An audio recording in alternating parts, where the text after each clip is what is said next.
Talking about some, I ain't finna twerk for nobody, man. Talking about some clap. Hey. I want to welcome you to the Corner Convo, episode 85. 85. Damn. Let me let you know. What number is 85? We'll do it later. Don't worry about it. Yeah, I got it already. I got it. Wasn't ready. The 85 bell. A corner, like thousands of others across the country. It's the place to go if you want to be seen, and to a lot of folks, it's the information center of the neighborhood. Our job The is to GOAT. spark somebody else You already watching know. us. We might not be the ones, but let's not be selfish, and because we're not going to change the world, let's not talk about our Mug is in the bag, and the bag is the base, and the base never change. There you go. Exactly. As soon as you hear that groove, I know I got you. My name is AMON. Say what you want, just spell my name right. You heard? I'm one of the baddest motherfuckers of all time. One of the best singers, one of the best looking motherfuckers you've ever seen. Hold my drink, bitch. Those are more facts.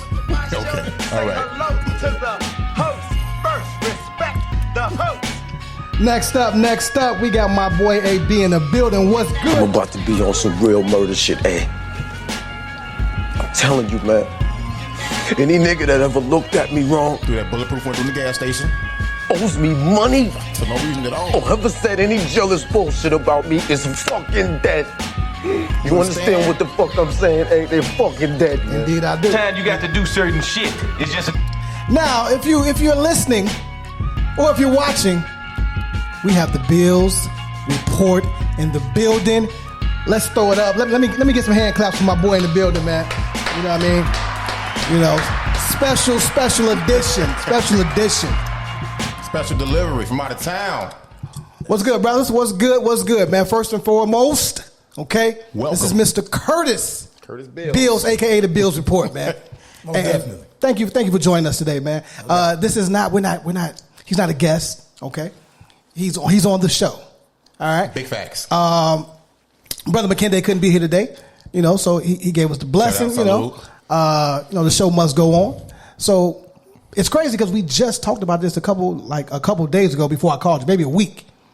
It's like, yeah, man, I can do any Saturday, whatever. I'm like, all right. Yeah. I made the call. He said, all right, cool. I'm there. No problem. Yeah. No problem. Now, here's what people don't understand. Your level of commitment, man. I got a text. I don't know if you want everybody to know your business, but I got a text, and I thought as I'm reading it, he was about to say, yeah, man, X, Y, and Z has happened, so I can't make it. But because of some of the circumstances today, you still came through, man. And I think that's clutch. Yeah, man. When you commit, you commit. You know, no games being played. You know, sometimes you got to take the opportunity. Circumstances are circumstances, like you said. Regardless of what happens, what goes on, if you commit to something, that's what we gotta. You know, You better than me. Gotta stick. Better than me, brother. I will pull out Paul's in a minute. Whoa. I will pull out a commitment in a heartbeat. Yeah. He said, wait a minute. Wait a minute. First of all, I'm not going to speed past that like you can just say what you just said. Hey, hold fast. The show started off great. On a serious note, though, you know, Curtis here because, you know, McKinney had to deal with something in the family, and there's no more supportive system that you should have than your family. So, you know, we're giving love to the Adedapo family and what they're going through. So just, you know, we're here, we're thinking about y'all, and you get love from the corner. You're getting love from the corner. For sure. Prayers. Let's start off with him, bro. How was your week? Yeah, how was your week, brother? Who, me? No, you first. Yeah, you know, I don't have Y'all giving the new guy? Yeah, go ahead, man. You're not new guy. You've been forever. No, you're not the new guy. They just get to lay eyes on you now. Man, listen. This is what you want. Well, let me help him out a little bit. I pull up, right? I park my car. I hit the corner. Dude said he wasn't even gonna say this. I'm finna tell. I hit the corner like only Chicago motherfucker can. I recognize some other Chicago shit going on. My man Kurt in front of the parking meter because Chicago, you can't park nowhere for free. Nowhere in the city unless you park it in a garbage can. And you know who the fuck want to park there? Joe Kurt's in front of the machine, beating the machine up, waving to the motherfucker. I'm like, Joe, what's going on, dog? Not it. So since we all gonna go blast, I call the man himself. I call him on. Right. He like, bro, park right here. Just check the box. It got to be one that right behind you. I was like, all right. Walk over to the box. I can't see a damn thing on this box. so I'm sitting there wiping the stuff down, and like every time I wipe, I get new information on the screen. And then I turn around, then I see 6'3" in a hoodie, 6'5" in a hoodie walking above me. I'm like, oh, okay. Yeah, I mean, it's not for that. Guess what? Firearm blazing. Yes, indeed. No matter what, whenever. That boy's ready. How was your week, though, man? Let's talk about your week. It just it was a good week, and I'll say good because you make it through every day. I've had the unfortunate task of having to support some family through some losses, which is never going to be easy. And even just professionally, I work at a school, and my vehicle was stolen from my parking lot of my school. Can't make this up. Shouldn't have gave a kid no F, bro. No. So the crappy part is that I'm not a teacher anymore, and I'm an administrator. So they probably mad about either some lecture or the potential suspension that they're going to get. Right. But at the end of the day, material things are something we shouldn't be worried about. I wasn't in the car. None of my staff was outside. None of the students were injured or hurt. I was able to have the vehicle found in the same night, which is amazing. That doesn't happen too often. And then at the same time, just gave me a moment to just kind of, rethink, reevaluate, put some things in perspective. And, so like I said, at the end of the day, it's a good week because I'm still above ground. And you here, brother. I'm in a good spot. That's what's up. Dudes I've known too long, especially this one. Y'all can see this crazy little... Right. Yeah. That's how we supposed to go, man. My week was it was a week, man. Getting good rest, getting my affairs in order to go back to work for the man. Everybody knows I love my job. Mm-hmm. Yeah, I really don't, but you know what I'm saying? It's all good. He but couldn't even convince himself of that. No, not ever. Gearing up to go back to work, man, and it's all good. That's really my week, man. So I'm here. This is the highlight of my week is right now. Oh, for sure. Well, nothing special here as usual, man. Just on the grind. And while I'm thinking about it, let's pay some bills. So I need y'all to be quiet for a second. Let's get these bills paid real quick. Food insecurity and hunger is projected to affect millions of Chicago residents this year. Dion's Chicago Dream is fighting food issues throughout Chicagoland.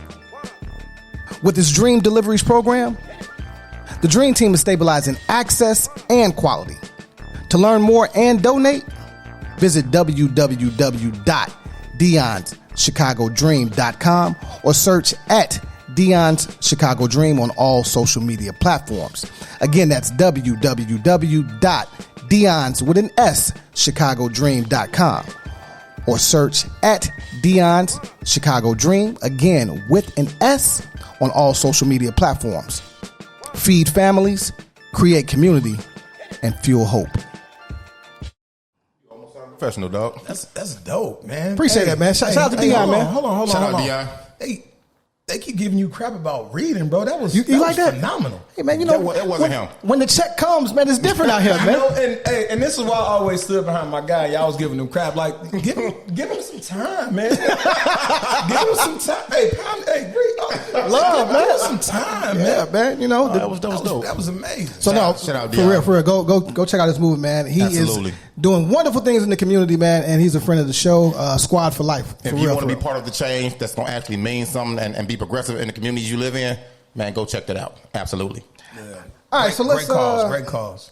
As always, let's go ahead and run through these quick hits. I want to start in Chicago as we always do. We are number one in Chicago for a reason, so let's highlight these things that are going on. Chicago Black Restaurant Week starts February 6th, runs through the 20th. I love that. There were some restaurants on there that I've been to. That's longer than a week. It is. Hey, right. So why do they call it Black Restaurant Week, right? Good catch. Good catch. I thought about that shit when I was, researching shit, but we gonna call it a month, really? Wait, did the other the non-Black Restaurant Week, did that last only a week or was it more than a week? I think it was only a week. Maybe it was 2 weeks. I believe it was 2 weeks. So yeah, nobody sticks to the time frame anymore. Take your money, go support. Yeah, we got Luella's Southern Kitchen, Hidden Mañana. You better not read all them motherfucking names. No, I won't. We got Kitchen and Cocktails. Like 30 goddamn names. Now I do want to go rock with Surf's Up, which is out in South Shore. She's a black-owned young lady, take man. Take your strap with you. Yeah, no, but she has a restaurant. Also, what is that? Division in Wells. Take your strap with you. Yeah, well, you know. Exactly. Shout out. Not gonna change, bro. Shout out to Flippin' Flavors, man. That is Linda from Lane Tech, man. Oh yeah. Yes. What is that? I gotta get that address. But take your strap with you. She's also she's coming on the show, so we can highlight her during this month as well. We got Taste 22. What was that? 222. Dozie's Grill. Never heard of that. Flavors Seafood and Bar. I'm trying to think of some other. Look, get out here and go support the black businesses. Yeah, just more Docs. than just They these got weeks. Docs on here, man. Really, who's still eat Docs? Yeah, people. That fish wish is It's a bar. find something that's in your neighborhood and go support them. That's it. You know, Do that. you put some bucks inside of the things that are in your neighborhood and your community, and just give everybody opportunity to grow. Like we can't do this if we don't invest in ourselves. You know, so just don't make it a week, don't make it a month, make it a lifestyle. Invest in each There you other. go. We'll do better. We'll do so much better. That's how you beautify your community. Well, I mean, that's what we all about here, man. You know, we're going to pull up on these businesses, highlight them, continue to shed light on them. With the strap. And we got to go spend the money. We got to go spend the money, man. Everybody talking about how much money they got, man. Go spend some with us. Yeah. Period. Because we strap. Don't spend that money, man. We good over here. What else we got? I think, Abasi, you said that you had a problem with the HBCU Combine. They're having a showcase for 3 dozen NFL hopefuls. What's your issue with that? Well, you know what? I did have a problem initially, man. But I did a little more homework.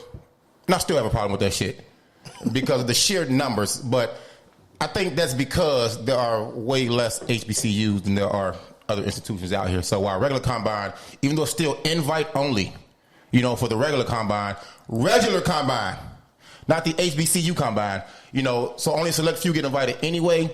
So that select few is going to be way fewer for HBCUs. And if you imagine this, if you miss people, even in the combine, even that aren't invited to the combine, imagine how many Jews you're going to miss that aren't invited to the HBCU combine. You know what I'm saying? It's really just kind of fucked up that I think because there's a smaller number of schools and a small amount of players, I think it should be more players invited to the HBCU combine. I think it should be more players invited. That way you can get you don't have such a small sample size. Because I'm guaranteeing you'll miss somebody. I'm going to use a white man. Tom Brady went what in the draft? It was like number 50, you know 60, 55. Then imagine how many, and they tell you Hall of Famers from the NFL came out of these HBCUs. You know what I'm saying? And this is before they had a combine for HBCUs. So just imagine. Well, here's my problem. If I have to pick a problem, why do we have to have a division? Right? Why does it have to be the HBCU? Saying the same thing. Right? No, I'm not, okay. But what I'm saying is, why? Like, what's the purpose? If you're good enough to be invited to the combine, and you can definitely speak to this because this is your area, right? You and them big ass hands. Why is it that it has to be a breakdown of black colleges? Right? Is it because they only play at other black colleges? Are these just the top players at HBCU? Because if you're top tier, you're top tier. So what I'll say is this. I can understand your point, and I understand why you ask this question. So, like, when you talk about football and you talk about the combine, it's the potential to be a pro. Facts. And when you go through the combine, there's an evaluation system, right? So, like, there's a draft status, there's potential draft, there's this, you know, they give you like a rating. It's like a metric system to use. Yeah, it is. Right, So like you have to see where you rate out at, you know. And I went through that process myself years ago. What was that 40? 4.34. That boy fast. Shit. Fuck. Damn. Hey, squad. Wait, go. Right. So that's why he ain't been in jail. That boy know how to run. Nah, man. So I didn't want to. I didn't want to put myself in the middle of it. Like, so, like, if you too late. No. I want you to. I want people to know that that's part of your fabric. Unique perspective. So this is what I'll say. So for the HBCUs, it's because we've already been separated. And it's not the separation of, it's identifying and acknowledging the historically black colleges. So when it comes to the SWAC and those other conferences, that's been a part of the culture of college football, and it's been a part of the culture of what Abasi said a week ago, Black America. Right. So we do have to be able to identify where these kids will come from, because even the kids that are the black kids, the minority kids at these Power 5 schools are from the same neighborhoods, are from the same cities and the same states that a lot of our historically black colleges are at. Right. So bring that all back together. So with the separate combine, so the great thing with this one was that only reason why I liked it is because it was during the Senior Bowl, the recent Senior Bowl. Facts, it was. So what you do is you get an opportunity, because a combine isn't just for a senior, but you get all of the seniors that may not have got a level of recognition across the board, Power 5 or not, they get a chance to come into the building and get seen. as well as the underclassmen who may want to test the waters and see what their draft stock would be, they get a chance at a historically black college to do that. And we can see the light that, Coach Prime shed on, historically black college over the COVID spring season as well as this last year. So there's kids, and I hate to say kids, there's young men that are going to get an opportunity. So I understand the notion to say, well, man, why I need to be separate? But it needs to be separate. They need the opportunity to be able to separate themselves from a certain level of talent that we already know is present. So if I put the light on you, then you shine. My mom used to always say, a star gonna shine wherever it's at. Right. You look up, stars shine. It don't matter. So if I give you the opportunity and I give you that time period to do it, if I give you this platform to use it, it's just on that kid to utilize that time and that platform. So like that's why I see it. And because combines suck. And combines suck because skills, measurables don't mean always translate. They always translate, right? So myself, for example, I ran 4.34, bench press 225 for 16. I'm not that quick. I was streamlined fast, and as a defensive back, I need to be quicker than fast. But you know how long it took me to make that correlation? It was guys that I was flat out faster than, but when they do the short shuttle at the combine, like their short shuttle time is 4 flat. Their short shuttle time is like 3.9. My short shuttle time was 4.2. Like, damn, it sounds fast, but it's not when you do it in comparison. Tenth of a second is a hell of a difference. It's a huge difference. So you take a kid who has the measurable, but his statistics don't look a certain way because he's at the HBCU. And here's another thing, scheme-wise, historically black colleges played speed ball. So it was a lot of deep passes or options or still running the ball to a certain extent. It wasn't these West Coast schemes. I hate to say that, like the offenses that were moving at this pace to keep along with the NFL because they're not getting the overall talent. The biggest issue at every level of football is interior linemen, offensive line and defensive line. Right. You can go find 4 corners at a small school from Division III to a HBCU to a guy that just left a JUCO against 4 guys that play at a Power 5 school, and it's not going to be a huge drop-off. So you saying that, to put it in a nutshell, you're saying that it's a good thing that they have their separate stage to shine on. Yeah, because they need that. Because that's understandable, if bro. not, you're going to take Alabama's statistics and say that this kid is that. Right.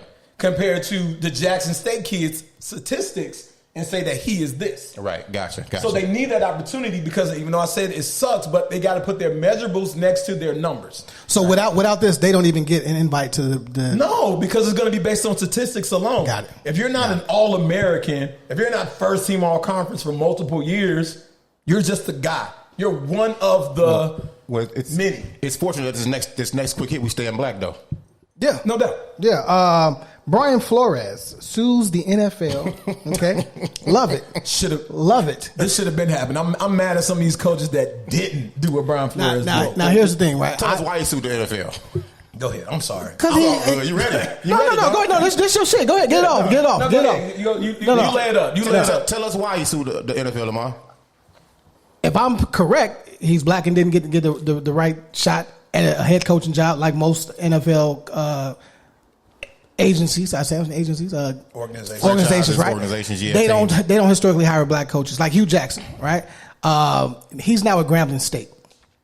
Huge, dope, great hire. Brian Flores will be at HBCU too. But here's the thing. Keep on. No, he won't. Hugh Jackson got fired for being his record was 8-8.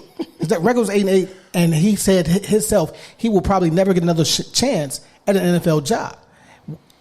When is 8-8 a bad season? That's terrible. It's 500. But it's not. And he got no. Hold on. Okay, so wait. What's 50% in school? No, so hold on. Failing. So the issue isn't what he. It's not his record. The issue isn't his record. The issue is the opportunity. So to go 8-8 for most coaches, they're going to secure a job. Absolutely. Exactly. So in Brian Flores' case, he goes 0-7, turns around and go 8-1 hell on the of back a winning streak. So like that's something that the who's of football did not do. So the bigger issue with the lawsuit is that he had very credible individuals. When the Bill Belichick text messages came through, beautiful. It was a NFL. Y'all can't. You ain't running from this one. No, but the trick was with that Bill Belichick text was he doesn't speak for the Giants though. Okay, he don't speak for the Giants. So this is the point. Wait, 1 second. He don't speak for the Giants though. So any good lawyer, these high-powered media lawyers can watch that shit in court. He don't speak for the lawyers. But when you have people coming out and say, I have further info of things like this here, there, this, and that. And even when Brian DeBall got the job over Brian Flores, you still could be there. This is my problem. When they were offering him the money to tank games. And he knew 100 grand. $100 grand a game. He knew that. We knew because we watched football. We were educated and informed. The rest of the coaches, the black coaches that have come along in the league, and either the white coaches they knew, even the white coaches knew that black coaches get a shorter leash. Exactly. So they offer you money to tank games, knowing that their record's going to be reflective of your coaching career, even though they asked you to tank. This Dolphins record goes on your resume for when you're trying to get another job somewhere else. So they're going to say, they're going to look at that record and say, hey, he can't win. So this guy who has no experience may have a better chance or just the same amount of a chance as winning as Brian Flores. And that was the slick setup part to me. They set this man up to fail. Yeah. Here's the crazy part, too. If you look at the head coach for Pittsburgh, he is the Mike Tomlin. He's the black standard. Super Bowl winning coach, right? too, though. He's the black standard. But you know how great he has to be? Because his league. For sure. Well, we're currently still in the league. Yeah. But you say standard? No. But what I'm saying is you have to be Mike Tomlin to get and plus 10 plus years Pittsburgh in an organization. Okay, so here's two things, and this is rather ironic. The Rooney Rule came from who? Pittsburgh. Yep. So he's the walking embodiment of what the Rooney Rule is. The Rooney Rule is over 20 years old. So what Brian, long enough. It's over 20 years old. So the Rooney Rule in itself is saying that I need to interview. This is where Brian Flores touched on as a crime. The situation that happened in Denver, that they just didn't seem ready. Right. So it was a formality. Right. And the fact that he was going to interview in New York, but Belichick sends him a message 3 days prior to say congrats. So I understand your point legally, but in the court of public opinion, if information is shared, how would you have that information? It wasn't like a speculative text. It wasn't like, oh, I heard. It was congratulations. Right. You get what I'm saying? That's so true. like I understand the legal part of it, and that you're right.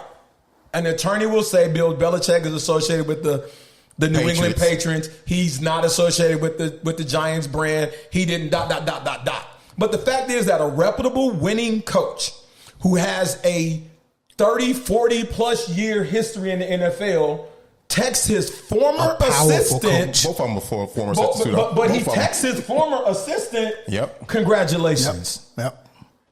So now Brian Flores, in a very witty way, hey. Gotcha. Did you? Yahtzee. Did you mean this to come to me? Right. Oh, I fucked up. Now that's what you got, Bill? You got fucked up? No. The system fucked up. Talk that shit. The system fucked up. Yeah. He sounds like an old man, too. Oh, my bad. Wrong Brian. End of the text thread. I said, damn. Nothing else, right? Nothing at all, so man. So for me, it's the conversation of what is a qualification? Who is qualified to do? And when we look at this, I think the record number of black coaches we have was in like 2017. 3 or 4. Minority coaches. It was Ron but Rivera. they actually included Ron Rivera in there as well. Yeah. But I can go way back to Green Bay had a black coach at one time, Ray Rhodes. The Ray more you know, Rhodes the went more you know. above 500. Either he was at 500 or above 500. Okay. Right. Ray Rhodes' ass was gone. Gone. Quick. I don't even know what the hell Ray Rhodes did after that. The only Rhodes I respect is Dusty Rhodes, bro. You know what I'm saying? That's and funny. the polka So this dude, wow. So in all honesty, I hope that even though I believe Brian Flores will get an NFL job. We'll make that bet. And no, this is why he'll get an NFL job. He's going to get an NFL job because there are certain cities and communities that are dependent on minority dollars. Okay. New York's not one of them. At all. But if you talk Atlanta. He was in one. He was in Miami. No, but Miami still, as a state of Florida, is never a us state. Okay. You get what I'm saying? It's never going to be a us state. I'll go with that. Okay. You get what I'm saying? So he's going to be able to find places that will say, you are a great coach. We do have a brand and a product that he needs a small market then. But what about? But that's what I'm saying, though. But that means he'll get one. What and about? At the end of the day, HBCU. that's what he needs to do. Right, exactly. That's what. What about? What about the idea of us going to HBCUs again, starting with the players like we talked about all the time, all the basketball players, top players going, and now football players as well, right? You got Hugh Jackson, you got George. I forgot what HBCU he's at. Eddie George at Tennessee State. There you go, Tennessee State. And now again, Hugh Jackson. What about these prolific black coaches and ex-black players that'll help recruiting? Let's go to HBCUs, right? Because I say it all the time. I've said this before. It does not matter. Again, if you're a star, you're a star. And there was one point where these Power 5 schools didn't want us, right? And we had to make the best of being a D1 athlete at these black schools. Just remember this though: the blue blood schools, Kentucky, Duke, North Carolina. You can go to Michigan. You can go. LSU, Michigan, Ohio State, all those schools, man. You'll get a better you'll have a better chance of going pro being an average or just above average player at those schools than if you're a superstar in the HBCU. So I don't want this to go in another direction, but at the end of the day, it's what is your value going to be based on? Is it your child, your son, your daughter going to school to become a pro, or your son or your daughter going to school to be a better person, having a career that extends? But okay, so listen, you don't know. So hold on. We're gonna move past this though. Okay. As he has on the Division I shirt, and we got to get to that. Did not go pro, and it's not a knocking out a shot. I bust my ass to try to go. Didn't make it up. Went to Europe, did all kind of shit. Slept on couches and all. Whatever you need to do, the struggle is real in it. It's for real. But I would prefer, like right now, currently. Did it not make you a better person though? Going through that. You know what made me a better person was recognizing the value of my education. Because no matter, I knew, I never forget this. I had an opportunity to go to an open trial for I want to say it was the Philadelphia Eagles. I've been that bitch stealing. No. So my coaches in college knew a couple of people. I had a guy who was already moving back around. And he was like, Kirk, if you can make the Philadelphia, you can go to this open trial. I sat on my mom's couch. I leaned back and I was like, I'm good. Oh. Because I was the guy, I'm the unsung hero. I'm the guy that's at the bottom. I'm the guy that's going to have to do what these HBCU kids were doing or have to do now. But what I had was a 4-year degree in education that I knew when I walked out, you'd have that with I was going to be good. Had you lost the love? Because I don't understand why you didn't go. I think I would have went. I've never loved football. You were just good at it? Shit, bro. Talk it. I never did. I never loved football. That's interesting. And this is... I understand what he's saying. Man, we're going to be off of the... We're going to be off of the list, Joe. So, in all honesty, I've never loved football. I had the great privilege and the opportunity to play a sport that provided a lot for me and my family. Right. I traveled. I saw a lot of things. I met a lot of great people. I got a great education out of it. But it was because I had the opportunity to do something I had a skill set to do. And not that it came easy, it just was easier to do. Got it. My love was baseball. Me and you both. And then what happened is I met a man named Charles McClinton, Coach Mack. Coach Mack, man. R.I.P., man. Love you. So and that foul-ass plaque at Lane Tech pisses me off when I saw this fucking caricature of him. It was so... I haven't seen this yet. It's terrible. Bad. It's bad. But anyway, a guy like him, a man like Coach Mack saw something to me, and I was like, I learned what I really loved and had a passion for. But even at a young age, it's like you take what the opportunity is given to you. And it takes a lot to make it in track. It takes a lot to make it in baseball. Mm-hmm. You know, so what I did is I took the opportunity that came to me. So even like I'm recognizing, I'm seeing for, coaching and doing all that. Like football was just something I had the opportunity to do, and I just happened to make the most of the opportunity that I was given. But if I could do it all over again, baseball and track. One, I'm not going to deal with the head and neck and shoulder injuries that I've dealt with. And you can play AA and AAA baseball and make $100,000. Yep. You can get a track endorsement, an endorsement, one brand, one shoe, one energy drink. Shout out to Lamont, man. He was going crazy. And again, shout out to Lamont, man. Lamont's a guy who I often reached out to when my daughters were ready to run, trying to run. Right. And he's a phenomenal dude. It's a crazy story about Lamont and track. Right when y'all know I was a butthole in high school, right? Yeah, I think I knew you. I think I knew you. A little bit. So I go. So Coach Mack kept telling me, "It's like, boy, when you gonna leave this bullshit alone?" And come run track. So I went to track one the first day, right? So we running in this slippery ass hallway. I'm giving everybody, was terrible. I'm giving everybody treacherous. And I'm giving everybody work. And Lamont, I love you, bro. Lamont didn't want to let me leave until he beat me. He was like, damn. He was like, bro, linebacker. I was just mad. I'm like, bro, you the man. Like this dude you could have jumped over the school. Facts. Like He that had was skill, it. Like so, bro. it's crazy. But like we gonna bring it all the way back. But like, Well, see, but that. Well, no, Bossy, I want you to. I understand real quick what he's saying though about not loving what he did the most, but taking advantage of the opportunity. I love basketball, but at a certain point, I had to realize where my love was just. I was in a bad relationship at the time. You know what I'm saying, with basketball, because I wasn't going any further. You got to break up with that. Exactly. Break up with that mug. And it was the most difficult thing to do because right now I could sit on the couch and watch basketball for hours on end and know goddamn well I can't do shit about it. You know what I'm saying? But you know the crazy part? I don't even watch a lot of football. It's only one day a week. No, like even when it's on. Yeah, fuck it. You fucking like it got to the point where it was like. So you're not watching the Super Bowl, is what you're saying? Oh, it's going to be on in the background. Okay, there you go. You know what I'm saying? It's a conversation piece for guys. Got it. Okay, I want to be. Oh, okay, it's going to be a good game. I'm not going. I'm going front. You know, but like it's just when you love something, you love it. When you don't, you don't. And when you appreciate what you can do in life and not what you've done in life, then you gonna move past some of those things. You know, so. But yeah, I get it. If given an opportunity, I'm taking every opportunity I could get in basketball. That's why I ended up where I ended up, because I wouldn't quit. But that's a reality, though. Yeah. Like, what you love doesn't mean it'll manifest into something that loves you. You get what I'm saying? Talk your shit. Okay. You know, Facts. so like that may have been it for you, and like, and for most people, That's I would say you really invested in your craft. Like we can laugh and joke a lot of times about what people say and do, but I really think you did invest in your craft. So when you invest in something, you say, "This is what I want to do." That doesn't mean you're gonna reap the rewards or reap the benefits of what the guy who didn't fucking even try. Right. You get what I'm saying? But like when you walk away from it, you got the most you could out of it. You walk away from that. You know what I'm saying? That's So why like, I don't trip at all. so when you get to that point though, that self-actualizing moment, and it's like, wow, you know what? I'm cool. I'm good with what I did. And shit, that don't come with $1. Can't nobody can pay you for your peace of mind. Facts. You know what I'm saying? I don't know. Facts. I don't know. Oh, shit. I might got a price tag of 43, goddamn. I don't know, man. You know what I'm saying?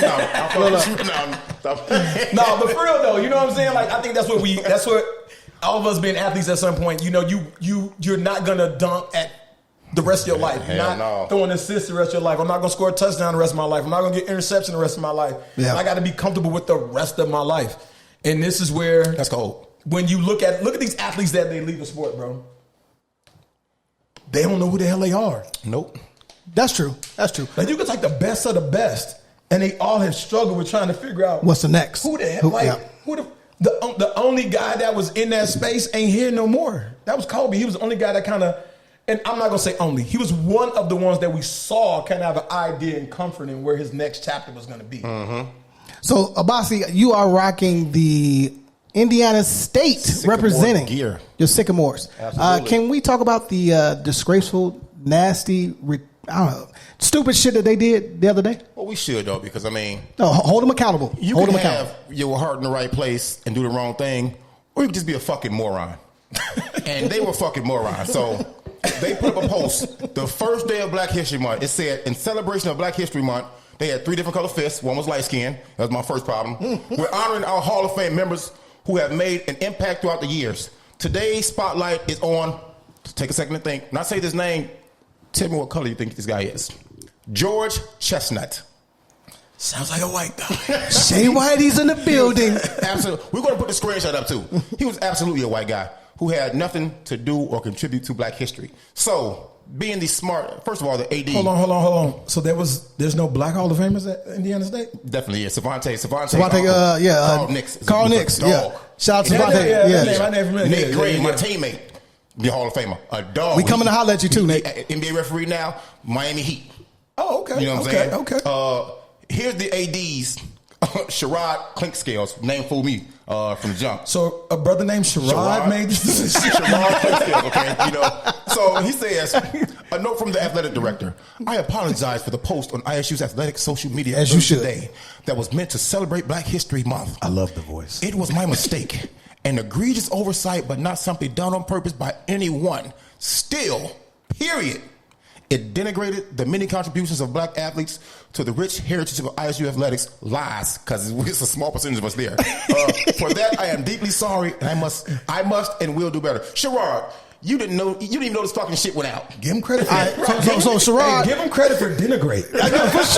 for sure. Shout out to Sherrod. But guess what, Sherrod? Get your man. If you don't get your goof ass, Absolutely, man. We not on that, man. My teammates, Nate Great, actually brought it to the brethren shed. Those are my brothers, black and white. We spent time together, paid dues, went to war together. They my brothers, you know what I'm saying?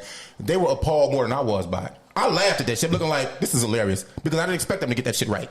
You know why? Because you're Indiana State University in Terre Haute, Indiana. You are whitest of the white of the white. God damn it. You know what I'm saying? Ain't that what Larry Bird from? His name's on everything, and it should, because he was a goon on the court, you know what I'm saying? But Indiana is also where the KKK started. The Klan was established. So, I mean, hey, what do you expect, man? Sometimes you got to know when to say when, and if you don't know the right way to approach something, go tap somebody on the shoulder and say, hey, man, how do we do this? Right. Yeah. Talk to your PR person. Hey, how do we present, how do we give black people love for coming to Indiana State and achieving things at Indiana State and not look like fools? Somebody would have helped you, motherfuckers. I would like to, because I saw Indiana State play the other day. They got a couple good guards over there.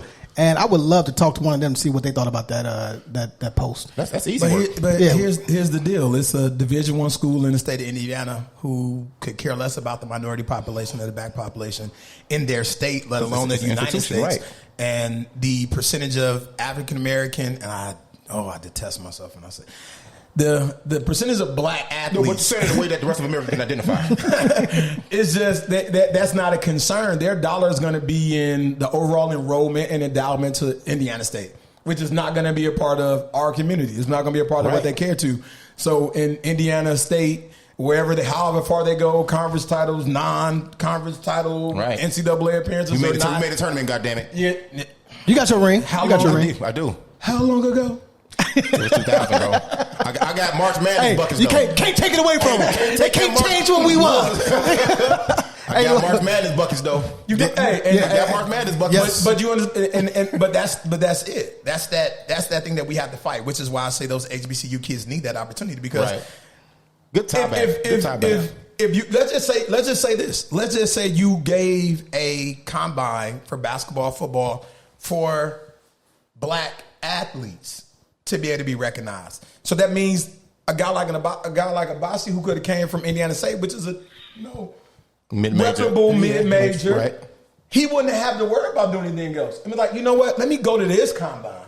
Right. Let me show what my overall skill set is, because I didn't get the chance to. Chicago package. You get what I'm saying? Yeah, no, I'm with you. The progression and the growth is in a way in how we package everything. But historically black colleges are going to be the door. They're going to be the gateway because of the individuals that are providing that level of attention to the historically black colleges right now.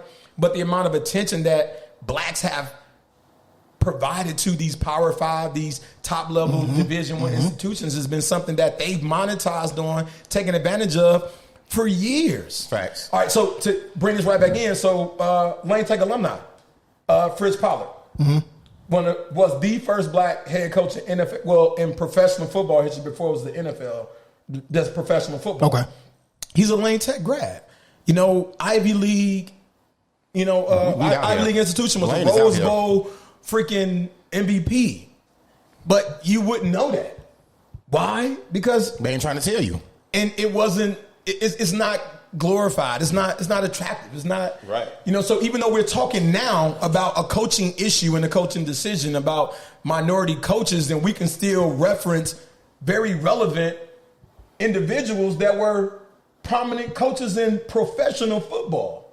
You know, and this guy went to Ivy League. So now that means you go Ivy League. We can talk about regular major. When I say regular, we can talk about your typical, four-year institutions. Or we can talk about historically black colleges. And we had a guy who went to Ivy League, who's from the city of Chicago, who was one of the first professional coaches. But that's something that we're not going to put on the page.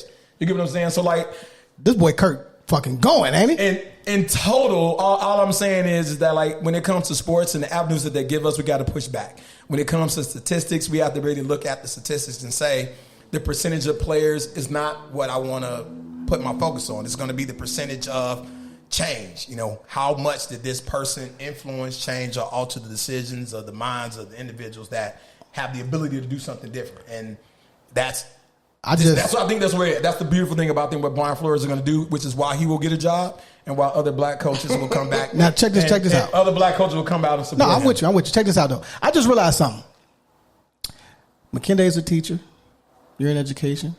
You motherfuckers talk. Both y'all are long-winded. Now, y'all have to be though. It's hard to listen to it, but the listeners love that shit. And I don't think it's. I'm gonna apologize in advance. Let me be clear. I'm trying to like tag me in, coach. You know what I mean? But it's crazy, man. Y'all was hitting my heart though. You hit sports. Have a sip, man. Have a sip. No, we on that. Check this out. You hitting black folks. You know what I'm saying? Check this out. And we're not done. So I found this very, very interesting and funny at the same time. We've talked about the metaverse shit, right? Wow. There's a woman. I believe she's out of the UK, and I believe she worked for Google. She's out of the UK. 43-year-old woman. Yes. 43-year-old woman from She's filing sexual harassment in the metaverse, and basically she's alleging that she was virtually raped. Right? I don't play with rape. Gang rape is what she said. So she said she gets on there with her avatar, and people are coming at her, filling on her within seconds. Right? Within seconds. First of all, you can't feel the touch. Why can't call her meta police though? She keep calling meta police this motherfucker, man. Like, come on, man, get your goof ass out of here, man. You were sexually assaulted. So what you want to do is make sure you continue to secure your bag. let's make sure that some of y'all metaverse comments. Right. Yeah, okay. But now look, I did say this, and when we first got introduced to the metaverse, I said, well, look, I'm going to build my metaverse. I'm going to have police. Right? You did say that.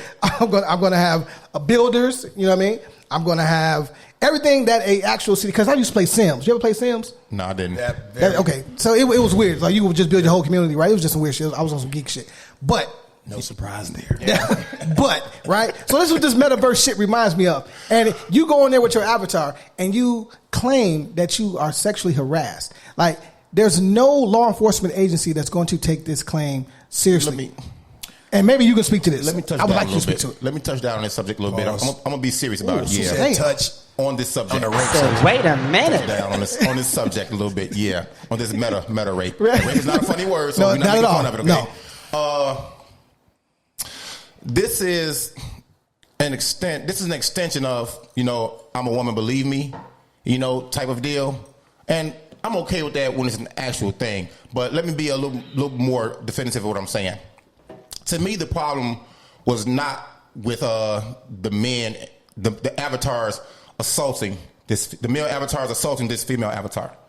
To me, the problem was the mindset of these men controlling these avatars. We're assuming they're men controlling these avatars, thinking it's okay.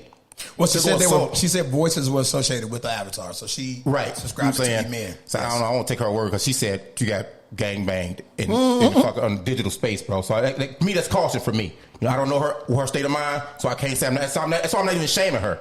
You know what I'm saying? That's why I'm attacking the mindset they had to go approach this female avatar and start accosting her and doing things and saying, don't you like it? You know you want it. That to me, that speaks to a mindset of a sick motherfucker that if you can do some digital space, you the type of motherfucker that's in a basement somewhere, you know, you would tie somebody up. You would do some dirt, assault a motherfucker, maybe, you know, I can't say what I want to say because we have that subject later, but you would do some dirty shit and try to hide your hand to somebody. Now you have somewhere where you can't be held accountable for doing what you want to do. But those thoughts are in your fucking head anyway, in my opinion. So what I'll say is this, and I think to your point, when you talk about the mindset of those individuals that, you know, put forth that negative display, whatever the case may be. Right. Just imagine being in a space where you can see something happening to you. Right. So the woman, like a lucid dream kind of. Yeah, you get what I'm saying? So the woman is now watching an image of herself be violated. Because she created that image, yeah. You know, so I put some stock into what I portray. I see where you're going. So now, whatever happens to that image is me. Right. You get what I'm saying? It's like when someone takes your name and tears it up, shreds it up. But you still have to be able to separate real from not real, though. You can associate real from the real from a meta world, right? But the emotions on what you see, are definitely you don't real. unsee, you Right. don't unsee. It's traumatizing. So, and I think that's where she's like, right. Where's her comfort in anything else? I understand that. Absolutely. And now, granted, now that comfort turns into reality because when you're in a room with 4 men, that doesn't mean those 4 men will. Don't leave that. Don't short the other guy. Don't short the other guy. He was getting it in. He going to jail He was too. getting it in. Guess who's going to jail tonight? My apologies. So, if you're in the real world, if you walk into a room with 5 men, that doesn't mean that that's the actions that will take place. Right. But you will emotionally be triggered based on what you saw, what you heard, It's a strong possibility. and what you interpreted in that metaverse. Oh, we partnered that. Now, granted, you do have to create it because, like, I did a little research and it said something like you can have like this safe bubble, like you walk around in the metaverse. No, that's what they're saying. It's called a safe controls or safe zones or something where, like, you really basically just sightseeing.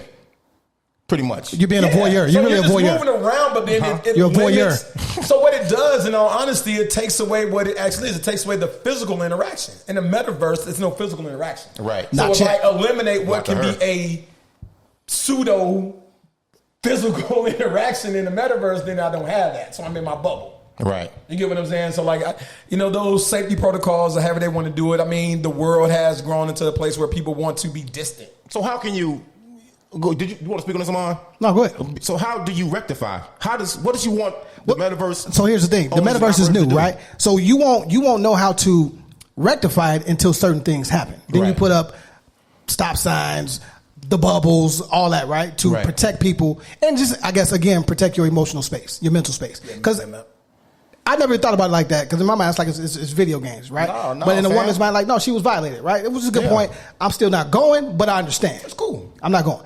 But anyway, this is the metaverse. They'll figure that shit out.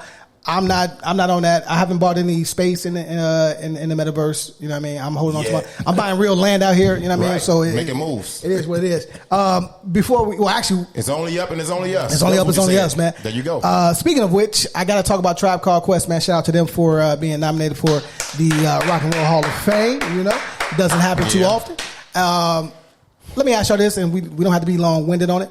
Give me your best or your favorite Tribe album. Ooh, mine's to keep it a buck is the Love Movement. Okay. Like, I just think the tracks, I think the production that Tip and Ali put together on that was crazy. Midnight Marauders is not. That's definitely my favorite. That's definitely my favorite. Yeah. So what I did, and I really had to sit back and like the Midnight Marauders has this collection of sounds. Mm-hmm. But the Midnight Marauders album had a lot of cameos. Like, that's when it's the whole native tongue movement. That whole Low End Theory was good too, though. Huh? Low End Theory was good. Low End Theory was what got us. Beast Rhyming Life was good. You know what I mean? Beast Rhymes Life was on the back end, bro. No, it was, but it was good though. It was good. It was a good album. Beast Rhymes Life is gonna come like fourth, maybe. You just going fourth? Who? Out of all albums? Four. No.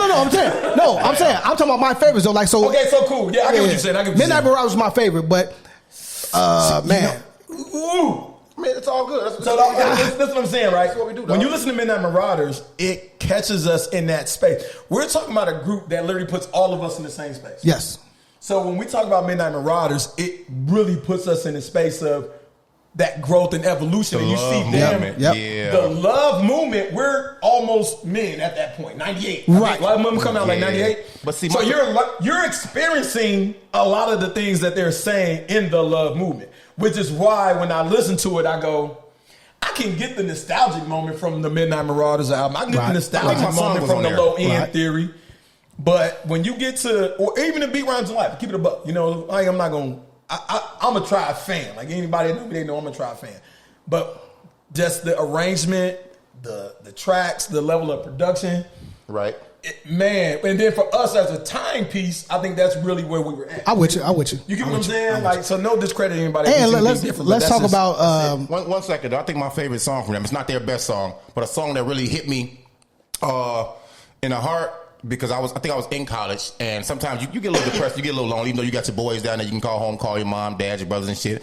They had a song with Faith Evans called "Stressed Out." Oh, that was my shit. I was just playing earlier. I already know what it feels to be stressed out. I got when you have Faith on the joint, it just go hard anyway. Right, that was Faith before Bad Boy. You know what I mean? Yeah. That was cold. Beats Rhymes in Life. Yeah, there you go. That's what I'm saying. Beats Rhymes in Life. I'm not gonna put the album, but like you got to pull tracks out of that. Yeah. No, you do. You know what I'm saying? You do. But that was cold. But got me in my feelings a little bit, man. But Find My Way. From you come on for the evening. Yeah. You want to talk about riding the beat, bro? They murdered that motherfucker. So what did I say when I saw that? I said the level of production in the tracks on Love Movement, that alone. And the album cover was totally different than every other album cover they did. It was simply a white cover with thin, font right on it. And you really just getting this. You getting this work. And you before bought this, you finna get this work. You don't need nothing else. Before we move on, right? I got to give, again, a huge shout out to Q-Tip as a producer because I think he's not mentioned enough. And this boy kissed Janet Jackson. Like, come on, man. He dated Janet Jackson, bro. Yeah, but on screen. Like, you know what I mean? Like, that was Pac did too. Pac. Damn, Janet, you out here running? Out here. Janet and Jada. Out here. But you know what, though? And I'm going to be quiet after this. We can go to the next subject, bro, because we got some I don't believe you are. Fam. Okay. If Tribe's going to the Rock and Roll Hall of Fame, fam, somebody got to give Charlie Wilson the nudge, bro. Mm-hmm. Somebody give Charlie the nudge, bro, because he been doing it for a long time, Gap Band and solo. Yeah, I agree. And I hope his association with a certain artist doesn't stop him, bro. But Charlie still got it. He still got it, dog. Man, I'm so not a fan. And it's all right, though. Because that's a whole other conversation. No, don't do it. Don't do it. Longevity. Okay.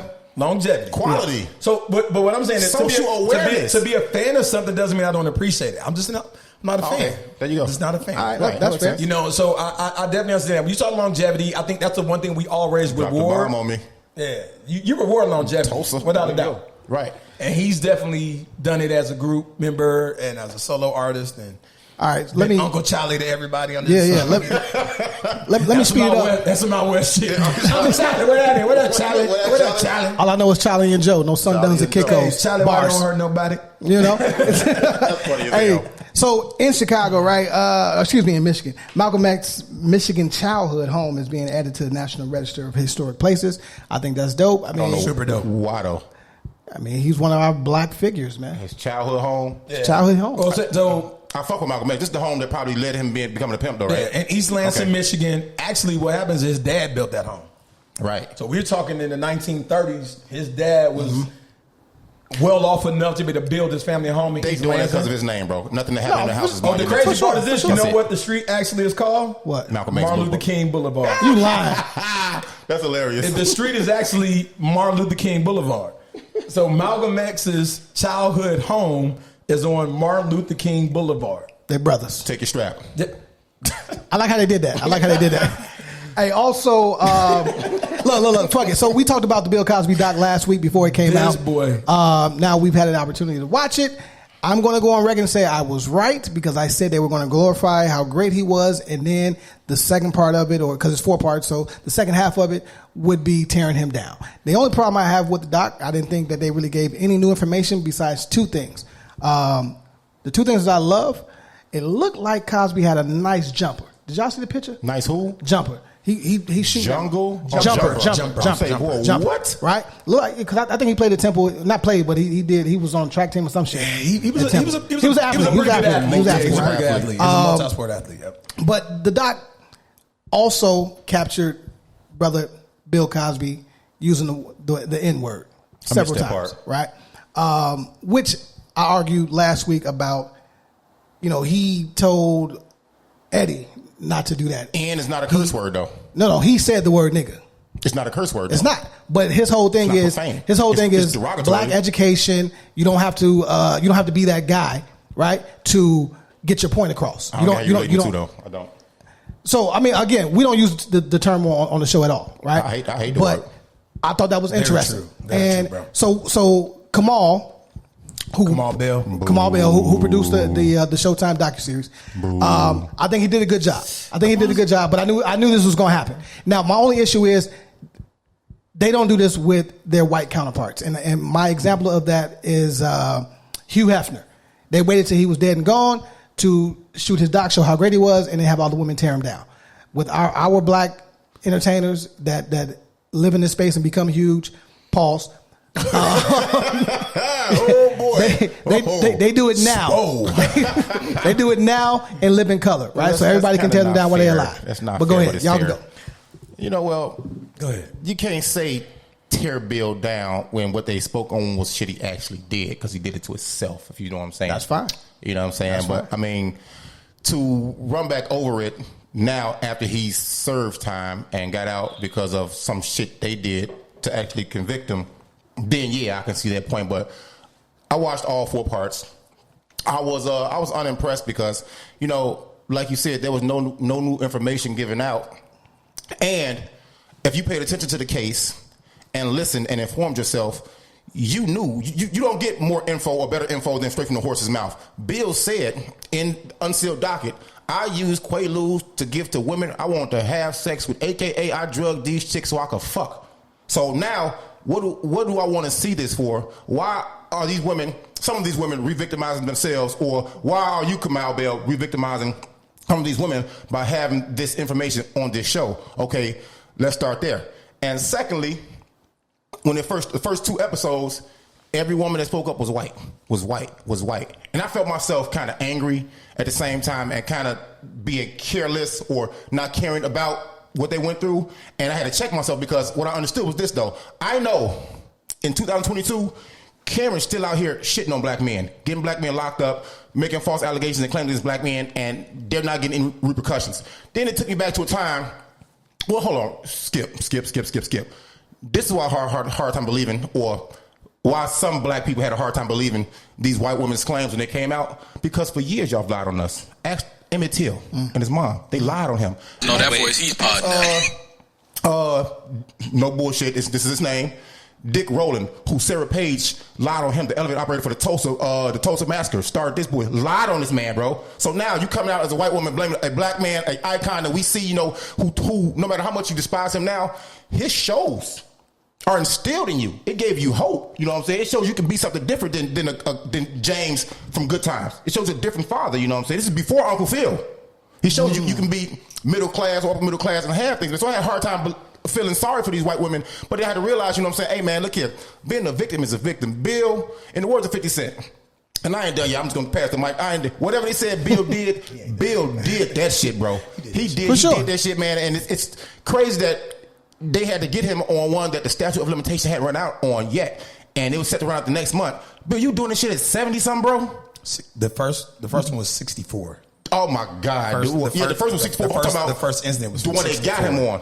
Was from 2000 and crazy 2000. And sometimes you gotta know when to say when. Yeah, you gotta know when to say when, bro. It's part of his culture, bro. It's part of his fabric. The crazy part too is we didn't. My fault, bro. We didn't believe. We still had a hard time believing the accusations until fine ass Beverly Johnson came on TV and said, "Hey, Bill invited me over. It was cool. I played golf with him. This, that. He gave me something to drink, and when I drank it, I knew right away. I looked at him and I said, 'You motherfucker, you.'"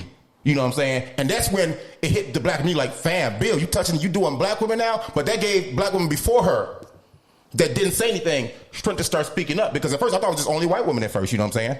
And then that shined a light to a lot of other people of what was going on. And you know what? On top of that, I'm not going to be quiet, but I'm going to be quiet. On top of that, though, Bill is also a representative of a culture. That boy Pod. He's also a representative of a culture before this Me Too and cancel culture. So not saying it was okay, but it was acceptable back then. You know what I'm saying? To have your way with women, give them drugs in a celebrity status. You know what I'm saying? Women were respected. They were still treated as second-class citizens even up to the 60s, bro, which is disgusting. You know, it's fucking disgusting. So you think being a Hollywood guy, he hung around Hugh Hefner and all these people at these parties. They were doing these to all these women and nobody ever told. It just, over a matter of time, that old guard started eroding. And the walls start coming down. That people said, "Fuck that, man." You know, it's tired. And it took Hannibal Buress to go ahead and make a joke, which I don't think the guy's funny. No way. I don't give a fuck what he think about me. I don't think he's funny anyway. To start saying some shit about that for the wall to come look down. Hannibal Buress said it himself. Like he really wasn't trying to lay Bill up. That boy lying. I mean, he could have been fine. He could have been trying to find a way. So unfunny ass. Yeah. So for me, I had a wow, and I think some of it was, I guess, the nerd in me and the historian. Smart black man, brother. Yeah. It was like the documentary does a great job of like timelining. Okay. Bill Cosby, the black culture, and why. The educator. Why it was such a huge issue when these events took place. Right. And to your point as well, initially early on, it was like, he's just really, the accusations are coming from a lot of white women. Right. Accusations are coming from a lot of white women. So two parts with that is that the level of acceptance into an action or an activity. A lot of the times, these women were actually saying, he walked up to me and said, this is this. Right. You can take this. Make a choice. This is a drink. Right. You can drink this. Right. Not discrediting his intent, not discrediting anything else, but like that's that choice thought. That's that choice process. So then it goes into this next space. All right. So as time goes on and he marries his wife and he goes and it just talks about all the things that he's done for the community, all the things he did for the culture. Like the comparison of him and Dick Gregory at the start of their careers, pivotal. Like you go like, wow, Dick Gregory went this way and Cosby went that way. Right. You know what I'm saying? Right. And because at that time, Dick Gregory was against the machine. Cosby was with the machine. But here's the deal, though. Dick Gregory was the first black to play in front of white audiences. For sure. But what his content wasn't what Bill's content was at that point. Bill was not clean. He just wasn't provocative. He didn't use dirty. He wasn't profanity. dirty. It was the language and the intent. So you move and progress it along to get to the point where like now he's everything. He's America's dad. Not black America's dad. America's dad. America's dad. He's Jell-O pudding. He's Coca-Cola. Disgusted. If you name it, it's Bill Cosby. Yep. So the one thing that I was kind of maybe like to Abachi's point, they gave us a lot of information that we knew, but it was just the level of content that he used in his stand-up. The level of content he used in his shows, from Fat Albert to The Cosby Show. To the content that he gave in interviews where they're asking him questions and what he gave and delivered, you had to go, damn. You think that you fell for that? I'm not saying no. So, but we keep it a buck on the show. You fell for that, bro. I'm keeping it a buck. What I'm saying is, I think they captured moments that you think you're not giving. You get what I'm saying? Like if I say something to you tongue in cheek, or I say something to you in confidence because we sitting in the room and the mics ain't on and we just going. It's tongue in cheek pause, though. It's tongue in cheek pause. No, it's definitely. I thought about it, and at first I thought you said cheek. Think about this now. No. I thought you said cheek. Then I'm like, okay, well that's some new shit. But you said cheek, right? Tongue and cheek, bro. So yeah, I'm gonna have to hold on. Yeah, you're not official until you said. Wait a minute. Wait a minute. So wait. First of all, you're not gonna speed past that like you didn't just say what you just said. I said it. We all talking about Bill Cosby. You said tongue in cheek. Okay. So what I'm saying is, so when you look at it, and I understand what editing does, I understand what a document is supposed to do. I understand you're trying to invoke an emotion, but the fact is that information was presented. He said that, and it had to be present. So it goes, wow. But that wow for me was. One rebuttal for you when you're done. But the wow for me was the contrast. The wow for me was what he's done for our community, what he's done for historically black colleges, what he's done for so many other people, yet and still have this side to him that was duality. Like I said, the duality of man, the other side to him that was unaddressed and I will say unknown because it wasn't publicized, but unaddressed and unknown. So when you look at it, you go, damn. Like the only thing you left with is a moment of you want to try to find a why, but you'll never get a why. There's no why. So the only thing for me in the space that I'm in is like good other about what triggered him maybe. Yeah, what happened in his life that said this is the route I'm gonna go when I don't need to. Right, because he sure didn't need to. Well, I mean that's like Nietzsche. You know what I'm saying? Look, so like that's for me. Like why didn't they literally talked about him, his upbringing in the Philadelphia projects to where he went to school to superstardom. You're right. To take these pills, baby. You get what I'm saying? They didn't talk about anything in between. They could have been some trauma. It literally went from so he was born to Just what he Niche started to do. We had her on the show, live show. Just Niche, shout out to you. Wonderful guest. A comedian, killing it out here, right? Yep. She's killing it. She's just not local, she's national. Top shelf. Thank you for pulling up. You know Absolutely. What I mean? We're probably gonna come to your comedy show next Wednesday. Have to. But she said, comics, we are the most disoriented mentally as they come, because we're not happy. We're laughing at our pain, and y'all just, you know what I mean? Y'all reap the benefits of our pain. Right. You know what I mean? So again, it touches on your point when you're saying we don't know what happened in the projects. Whoa. You're not going to hit that one? It touches your point? Wow. Yes, sir. Sir, yes. He said, wait a minute. Wait a minute. Wait, first of all, you're not going to speed past that like you didn't just say what you just said. No. Anyway, we're not going to stay on Bill Cosby too long. Wait, my rebuttal to that is, the clips they showed of Bill Cosby talking about his barbecue sauce, saying, something in the cocoa, and when went back to his shows and his interviews on these late night shows, where it looked like bread he was saying stuff. Yeah. Joe, how often can you go back? Like, for example, the Pauls game. 10 years ago, the shit you say, nobody never thought about it. But now, you go back and add content to it. That's my only rebuttal to that. Now you're going back and adding content because of what we know now. You added to what was going on, to what he was saying then, and said, he was telling you back then. You don't know what the fuck he was doing, but not you. But we don't know what the fuck he was doing back then. So pause to a phrase compared to clarity on a story? It's still not relative, bro. That's not relative. You don't know what he meant back then. Okay, I'll give you validating point. I'm taking that pause. Validating point. All I'm saying is this. When you talk about comedians and their and what they pull from, like I said, that's what I'm saying. Mm-hmm. And what Bill Cosby did is he just didn't stay in the realm of comedy. Mm-hmm. He went into the realm of entertainment. Right. So entertainment a lot of time mirrors life. So Facts. That's in every capacity of life, not just from the dark side of where a comedian's pain come from. Right. Richard Pryor is world renowned for literally talking about everything that he experienced, from hoes to hoe houses to crack to yes. He lit himself on fire. Man. Oh my goodness! Growing up in a hoe house. It's a good life. But JoJo Dance, an excellent fucking movie. But here's the part that I was getting to. Richard Pryor gave us his upbringing. Mm-hmm. Richard Pryor gave us his childhood. Yeah. Richard Pryor gave us everything to say, why the fuck would he light himself on fire? That was wild. Yeah. So to the level, and I'm not making a comparison to his actions against himself to Bill Cosby's actions against other people.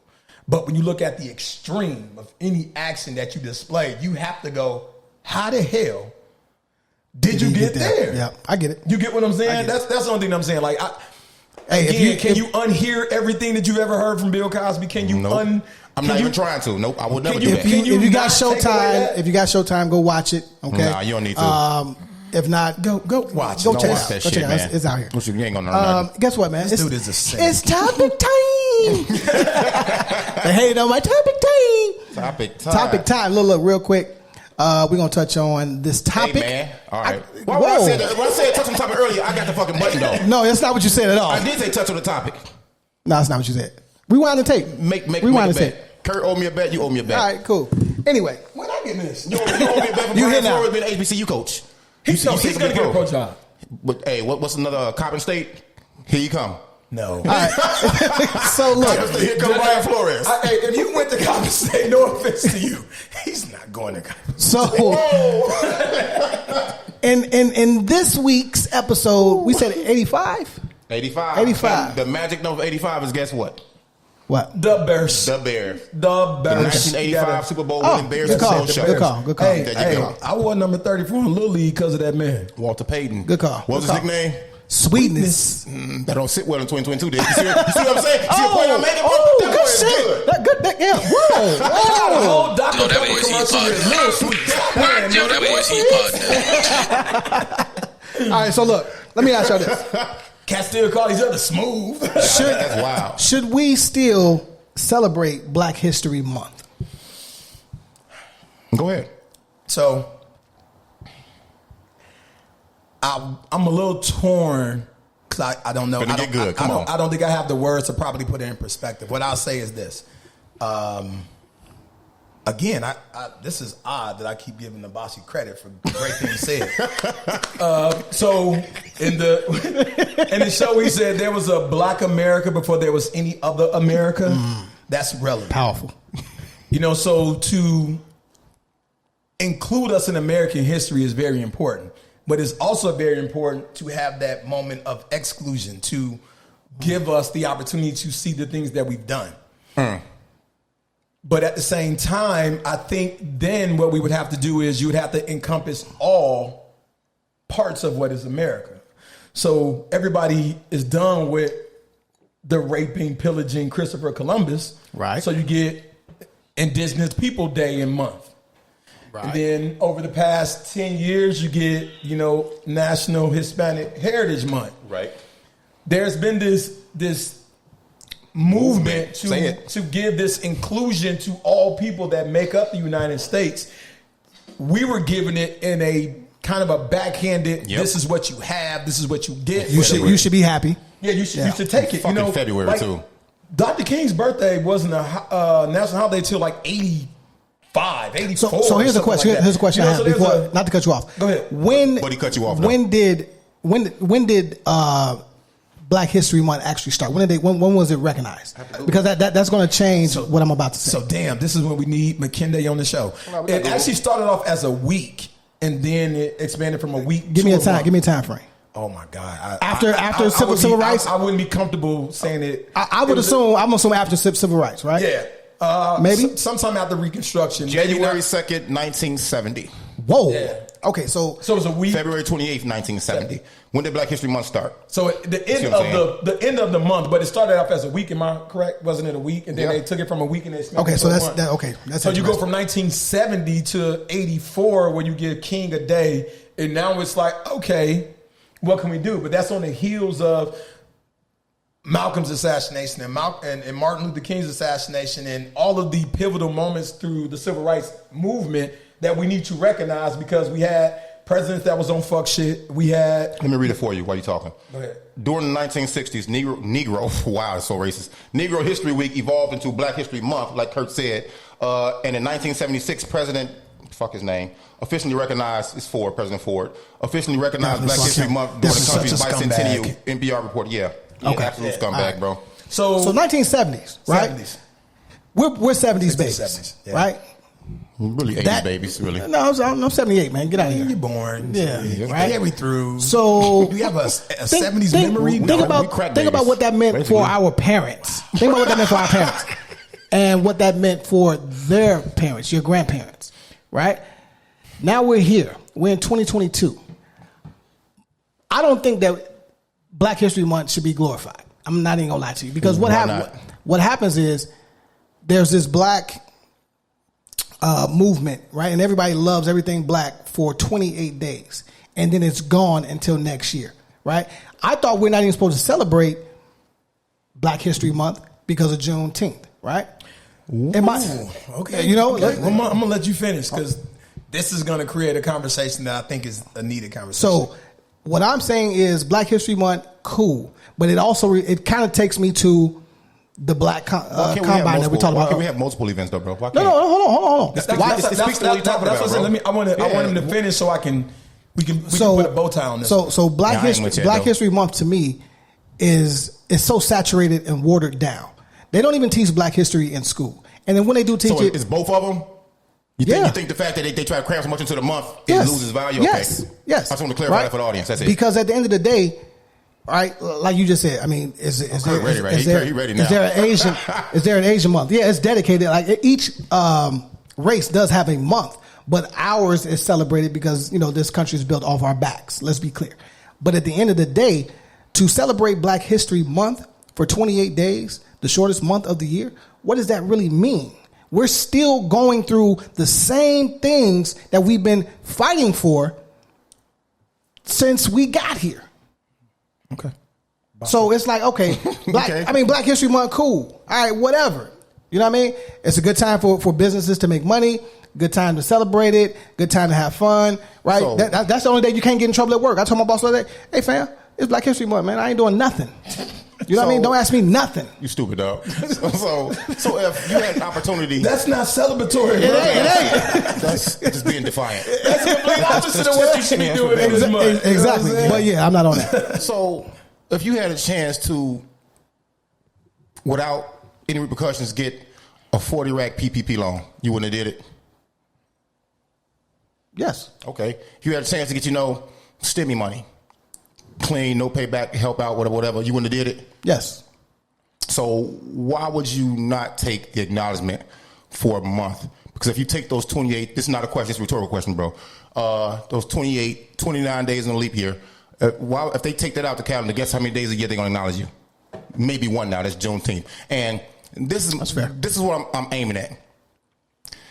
If we as black people, African Americans, however you want to fucking describe yourself, if you stop acknowledging Black History Month, you are helping what Hollywood's been doing, what the music industry's been doing, what the absent-minded people that always do these racist gestures from these companies are doing. You are helping whitewash us from fucking history. This is the one time a month, bro, where they are forced to talk about, even though they only talk about the safe characters, the Harriet Tubmans, the Martin Luther Kings, the Malcolm X, the Sojourner Truths, they only talk about the safe characters. This is the one time a year they are forced to acknowledge what the fuck we did, our existence in this goddamn country. It's on us now to take advantage of that month and make sure that more productive things come from that month, that progress stems from that month, that even though they may give us a month, we don't have to stop celebrating being black in March or April or May or June. We can continue to do so, even though it's not on TV, they're not running. God, I woke up this morning and, I watch basketball, my TV has like 5 channels, really.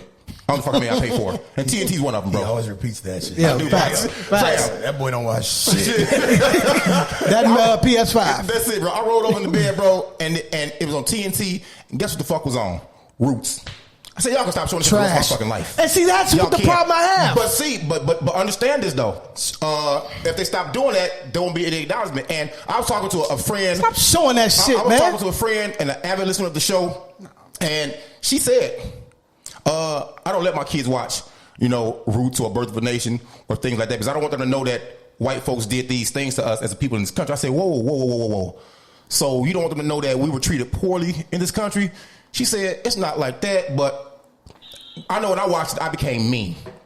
I don't want my kids hating white people. So I think what I'm better saying is I want to get a certain age to expose them to this. I said, well, what age is that? Because when you're not teaching them in your home, they seen it at school. They seen it out in the world. They seen it on social media. So somebody get a hold of them before you do, you lost, and they're angry already. So it's best you show them and teach them. Now, I can't tell you how to be a fucking parent. I won't. And I agree with what she was saying. Hey, man, you know what? You're right. It's a time-sensitive subject, but it's never too soon, but it can always be too late. It can always be too fucking late, man. But if you don't acknowledge... That's a good one. If you don't acknowledge us in February, and you help them whitewash us from history, then what do we have, bro? We just here barely existing, bro. I'm good. Shit. So to your point, to your colleague, when she made that comment, so like fear is a motivator just as anger is a motivator as well. Exactly. So like, we often have these conversations about they fear us and that's the motivation for what they do. Right. And I think sometimes that anger and that rage should be the motivation for what we do. So I think a lot of things is literally the power of words. It's not that we celebrate Black History Month. We make Black History Month a part of the year. We make Black History Month a part of what we do. Because now it's not just, okay, I'm going to throw everything I can into this month. It's just a part of what we do. So as a person who's taught history, I taught U.S. history. So whenever we had a pivotal point of something that I know is relevant, as a black man, I felt that it was my job to clarify to my students, this is what really happened. So I'm teaching history all the way from, colonization to current day. So like your kids need that. Every good, bad, and indifferent. Every aspect of you need that. Black America has been presented from that point. Not light skinned America, just Black America, bro. Black America. Like dark skinned America. So I'm in the house. Beige is colored. I'm saying, am I in the house or I'm in the field? You hear 100%. So what I'm saying is, so like that's what I answer though. right. You hear 100%. Yeah. So like that's what like it's like we do need the recognition. So recognition is in celebration because Right. you went to high school and you went to 9 classes a day. Some classes you like more than others. He didn't. But they were there.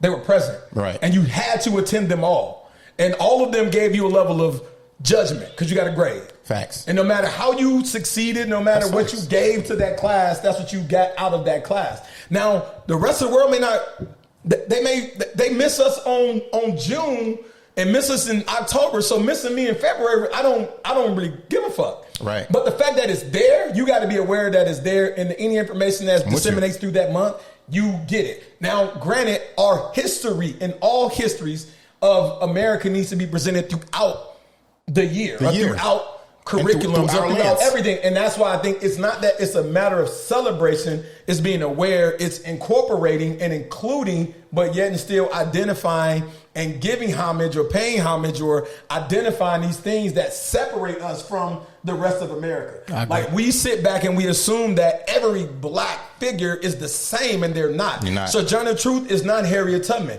W. Du Bois is not Booker T. Washington or Frederick Douglass. Like they're not. They had opposing views and opposing ideas, which is good, and Malcolm ideologies X, on a lot of King, different things. Totally. Malcolm X and King, but what happened is our two favorites. but this is what happened though. Yeah, they The did. gap was a lot closer. Yep. You know, you start talking about the Marcus Garveys of the world, where we are currently at in society is more of the ideology of a Marcus Garvey than anybody else. That shit. Huey P. Newton. Let's talk about it. Let's go there. If you go Huey P. Newton, you can go any and everything that needs to be celebrated, needs to be heard, and needs to be pointed out that these are pivotal moments in history. And I may give you these pivotal moments at this time, but that doesn't mean there's not a part of this history of America, of this history that's Black America. And the celebrating part is, I think, where you use the term loosely. Okay. It's this level of appreciation or this awareness or this I'm going to put stock into. Right. More so than I'm going to press everything that I can into this 28 days, day right? period. It's like frozen juice in it. You know what I'm saying? Concentrate. Yeah. You know what I'm saying? Like, oh, we got to whip this shit up now. Yeah, man. You know, so like I think that's where I'm at with it. You know, like I love it because, like I said again, in like our conversation from earlier, like depending on what part of the workforce or what part of America, what part of society you are a part of on a daily basis is how a lot of these things affect you. When you're in a place where crime is something that's going to be put predominantly on a minority, or education flaws are going to be put primarily on a minority. If it's a level of entertainment and this is only the thing that they give us, then it's our job to be able to do something different in all those avenues in which we are present. But that doesn't mean we're only present in that month. Right. And that's where like I'm like, ooh, do I say don't say Black History Month? Or let's use this month, but let's push the narrative of everything else that comes with us as Black America throughout the course of the rest of the year. So then my next question would be, are there limitations on free speech, freedom of speech? Hell yeah. Absolutely, man. I mean, I'm sure. Okay, so before you take off. No, you can go first, bro. Do your thing. Pause. Free speech, right? They say you can say anything, right? The pause is flawless. They say you can say anything, right? You right. Land at home, you know what they say? Land at the free home of the brave. Yeah, whatever that. What the fuck you was finna say over there? Land at the home, free of the brave, some shit like that. This motherfucker talking baseball. You know what I mean? You know what I mean? The Atlanta Braves. You know what I mean? It's like Black people in Atlanta, and they're brave as hell too. Yeah, you know what I'm talking about. You know what I'm talking about. You know what I mean? Free to home. Even though the Braves came from Milwaukee. Land of the brave, free to home. Land of the brave, free of the home. That's what this episode is. And bring your strap. So, yes, there are limitations, in my opinion, to freedom of speech. Right? How so? If I'm a cop. Okay. Right. Terrible job, by the way. Terrible. Because I don't give a You tried to be one. I keep forgetting that shit, man. I keep forgetting that shit. It wasn't my calling. Here for the reminder. Here for the reminder. That's cool. That's actually cool, though. I like that too. But getting right me. All right. So here, I'm gonna change it. As the son of a cop, right? We didn't have freedom of speech, right? You just can't say what the fuck you want to say. That's the 70s that you want to get in that shit. Exactly. That shit, bro. Right. So I take that. If I'm outside, I know I have to filter what I say pending the situation, who I'm around, what's going on, whatever the case may be. You as a police officer, is there a cutoff line for anyone that you pull over, you're engaging with, you're taking information from? You may have made up your mind, like, all right, fuck it, I didn't even lock you up. Just let me tell you shit. But if they get to talking shit, right? Maybe early you, right? But I don't think freedom of speech. I do think freedom of speech is very limited. It's very limited. I think Abasi wouldn't give a fuck. Man, especially now, man. You got to remember that early on in this job, they tried to fire me. For bullshit. I remember. And that told me what the job was about early on.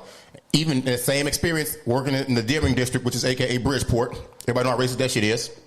I walked the roll call and realized the segregation and separation at that time. I understood at that point what this job was. When I pulled somebody over, which is many moons ago, you could talk shit to me. You know why? It's not going to change the fact I have you pulled over right now. You're still here. You know what I'm saying? Back then you could chase somebody, in the car, this, that. Nowadays, you know what you got to say to me to upset me. I've heard the worst shit. Which one Cuban guy called me a black monkey gorilla bitch? Yes. Suck my dick, you black monkey gorilla bitch. Orangutan. You gorilla bitch. I'm like, he was lemur. Cuban. He was Cuban? He was Cuban. That's funny, ain't it? Yeah. You know what I'm saying? He called me a black. Hey, guess what? Wow. And my partner in Puerto Rico, so we looking like, this motherfucker crazy. Wow. But this is in a day where you can make a point in a statement in a different way. So we made a point in a statement in a different way, and he never called me that again. All right, and I was young on the job. But nowadays, that shit won't happen. That won't happen at all. You can't ruffle my feathers at all, because on the 1st and 16th, I'm getting paid. I'm getting a park district check. I'm getting paid. Security is, I'm getting paid. You can't fuck with my bag. You can't fuck with my mental. I'm happy. But does your occupation determine what you can and can't say? You being a police officer, you being in education, right? I'm sure you watch what you say. That's different, though. No. So here's what I say. So when you talk about the freedom of speech, you're talking about the First Amendment. Yes. Right? So the First Amendment is, I had to use the word literally. They created the very First Amendment. It's like the angry kid who says, I'm not going to raise my kids this way. Okay. So when the founding fathers, when the founding fucks came, there you go. There you go. Thank you. When they established the United States, it was what? You went against British rule. You can't say shit against the king. You can't say nothing against Parliament. So when you came over, it was like, you know what? We're not going to do that.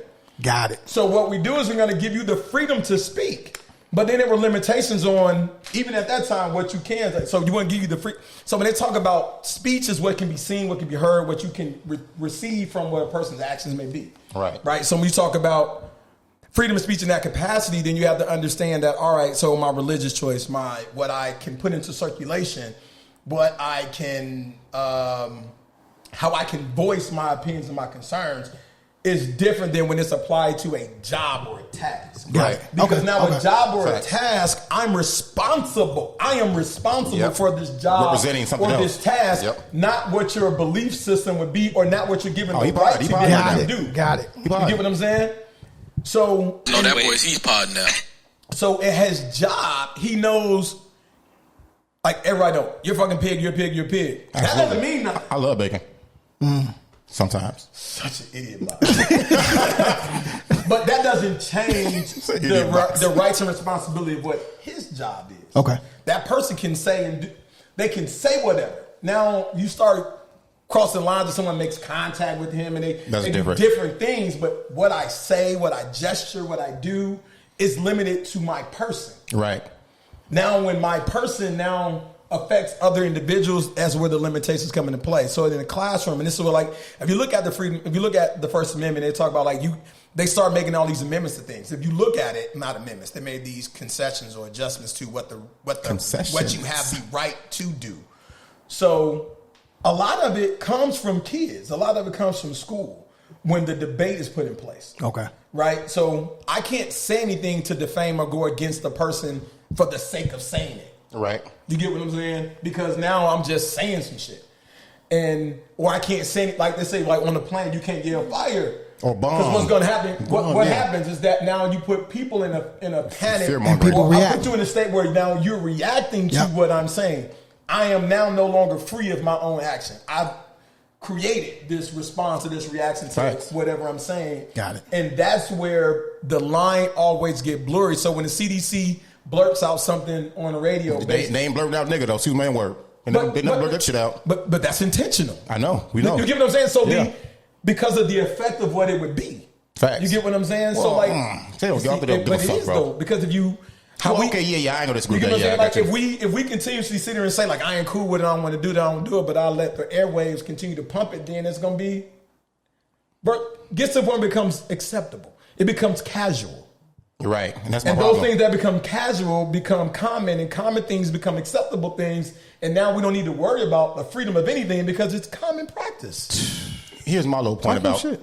You get what I'm saying? No, So like, I just think when we look at the freedom of speech, it's not just in what we say, it's going to be those actions, and then those actions and how they affect other people. So this is why you can protest and they won't say shit, but if I say something that takes that protest, and this is where the line got blurred when the January 6th deal, it was supposed to be a protest, but then when people got hurt, it was like, no, it wasn't a protest. You know what I'm saying? Like they turned it, and everybody ran on their freedom of speech, and we can assemble and we can protest and all that, but like that ain't what y'all did. But here's the thing, though. Interpretation, and that's where when you say limitations, it's, I guess it turns into a issue as well. It's like who's providing or who's presenting those limitations. If I say something that's totally different than one of my white counterparts. No, for sure, because that first of all, that Constitution needs to be revised. Okay, that shit was for that time, right? We're in 2022, and so many different things have happened. So many black men, black women have broken down the barriers that we were not supposed to break based on the laws that were created. So this is why I think all of our politicians on a local and grander scale need to revise or throw that shit away and let's do a whole new one. Because none of that shit still holds true. CRT. There you go. Yeah. Absolutely. Let me ask y'all a question real quick. Understanding that would mean that you would have to look at all of the hold yourself accountable. Yes. In place because that's why they fighting it though. Because that would put some people in some awkward it's like it's a February conversation. It's a February conversation, basically. Exactly. You got to acknowledge it. And now we're talking about something that's going to be pivotal, and not just for a specific community, but now a lot of times you got to understand is when you make a change, it's adaptable to multiple. Yep. Mm-hmm. Can they always say that about court like cases? the ripple effect, as they say, like it starts here, it becomes precedent, but that becomes something that is so much more effective in how we all govern ourselves and how we live. That's not what they want to give up. I'm not going to give control. I'm not going to give you no control. I'm not going to allow you to do what you have the inherent ability to do. No, hell no. I'm not giving you that. I knew y'all were gonna come with I knew you guys were gonna use those angles and articulate on those angles. I almost said the C word, and that would have been bookable material. But you know what I'm saying? What's your ethnicity? What do you identify as? Ethnicity? Thank you. Identify as black. What about you? Beige. Okay. Boy, call me the beige marauder. Beige. So what do you identify as, though, for real, besides beige, ethnicity wise? I mean, I've been taught black. Black. Okay. What language do you speak? English. And so when you say, "Are there limits on free speech?" Fam, yes, my speech is limited. Because I don't even know language. You only speak English. I only speak English, bro. I only speak English. Yeah. You know what I'm saying? I'm not even going from that angle, but he went super literal. So when I like that English, bro. And then to delve a little bit deeper, lexicon. A little bit deeper, bro. The people that were brought over here from the motherland, you know, their speech was limited too because they were taught a language that wasn't their own, and they could no longer communicate in the language that was their own, bro. So yes, in that aspect, speech was limited too, and that's just the root of it before you get to the constitutional part of it. It was limited because they wasn't even given the ability, and they were not allowed to even speak. That's my point. Tongue, native language. And then we created the restriction. So in a very functional, formative state of what the United States was, we never had a voice. We never had the ability to speak. So the freedom of speech has been removed, and a long time ago. ethnic group A or long as a time black ago. America. Exactly. In Like he conception. said, he was taught he was black. We were only taught this language. So, of course, we were limited from the jump, bro. So that's why now... It's called English. Exactly. That's why now in America, you got kids now in America, bro. Of course they're going to learn English. Teach them another language.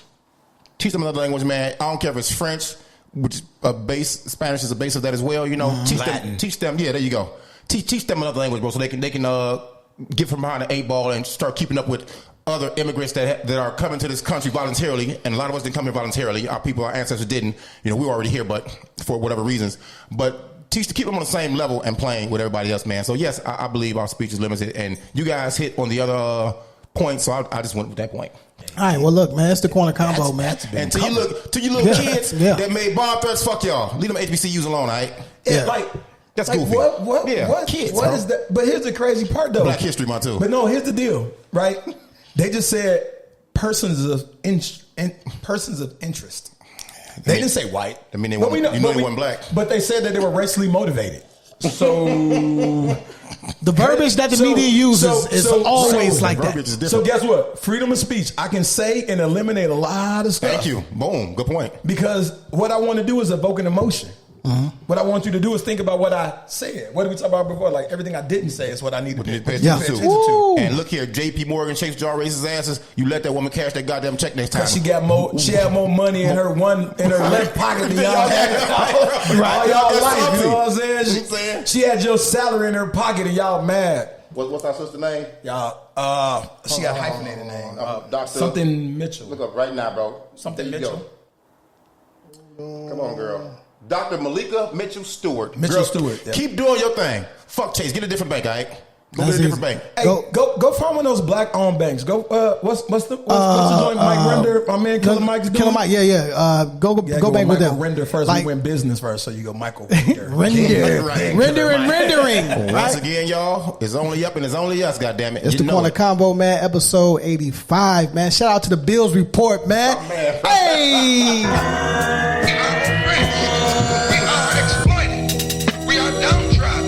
Y'all don't understand how important this show is. We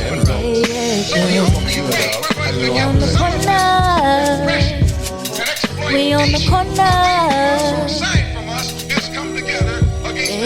Y'all toast to this one. I got toast. It's pinnacle in this black. We do this